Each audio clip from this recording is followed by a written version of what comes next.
আজকে নির্বাচনের তফসিল ঘোষণা হয়েছে। আমরা গোটা দেশবাসীর মতো আমরা পিরোজপুরবাসীও আমরা অত্যন্ত সন্তুষ্ট। নির্বাচন নিয়ে যে একটি অনিশ্চয়তা ছিল বা এক ধরনের ধোঁয়াশা ছিল, আজকের এই তফসিল ঘোষণার মাধ্যমে সেটা কেটে গেছে। আমরা বিশ্বাস করছি বাংলাদেশের ইতিহাসের সবথেকে সুন্দর এবং সুষ্ঠু এবং নিরপেক্ষ একটি নির্বাচন অনুষ্ঠিত হতে যাচ্ছে এবং হবে ইনশাআল্লাহ। আমরা একটি প্রতিদ্বন্দ্বিতাপূর্ণ উৎসবমুখর পরিবেশে আমরা একটি নির্বাচনের প্রত্যাশায় আছি।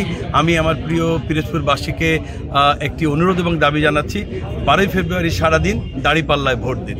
না, আমরা কোনো আশঙ্কা দেখছি না। আমরা সরকারের পক্ষ থেকে যে ধরনের আশ্বস্ত করা হয়েছে যে আইন শৃঙ্খলা বাহিনী তারা প্রস্তুত আছে এবং দেশের জনগণ তো একটা উৎসবমুখর পরিবেশে ভোট দেওয়ার জন্য উন্মুখ হয়ে আছে। সুতরাং আমরা বিশ্বাস করি এখানে আশঙ্কাজনক কোনো অবস্থা নেই। জানেন ইতিমধ্যেই বর্তমান নির্বাচন কমিশন আজ সন্ধ্যায় তারা যে তফসিল ঘোষণা করেছে আগামী 12 ফেব্রুয়ারি যে নির্বাচন, এই নির্বাচনকে স্বাগত জানানোর জন্যই আজকে আমাদের এই জনশক্তি মাঠে এসেছে।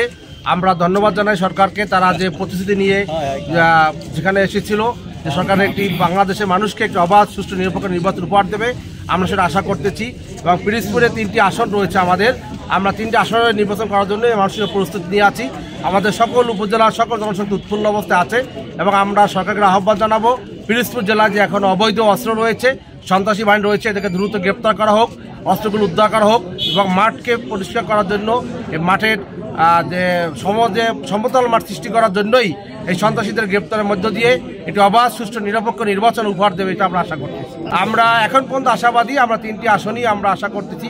আর তারপর বৃহত্তর স্বার্থে যেহেতু 8 দল সমমনা আমাদের দল আছে, নির্বাচনের যদি আসন ভাগাভাগি হয়ে থাকে যেটাই আসবে আমরা সেটা প্রুভ করতে নেব ইনশাআল্লাহ। জয়ের বিষয়ে আশাবাদী কতটুকু? আমরা আমাদের এখন তো যেটা জরিপে রয়েছে 3টি আসনই আমরা আশাবাদী। জনগণ সাড়া দিচ্ছে, যেখানে যাচ্ছি সকল স্তরই বলতেছে দাঁড়িপাল্লার এবার বিজয় হবে ইনশাআল্লাহ।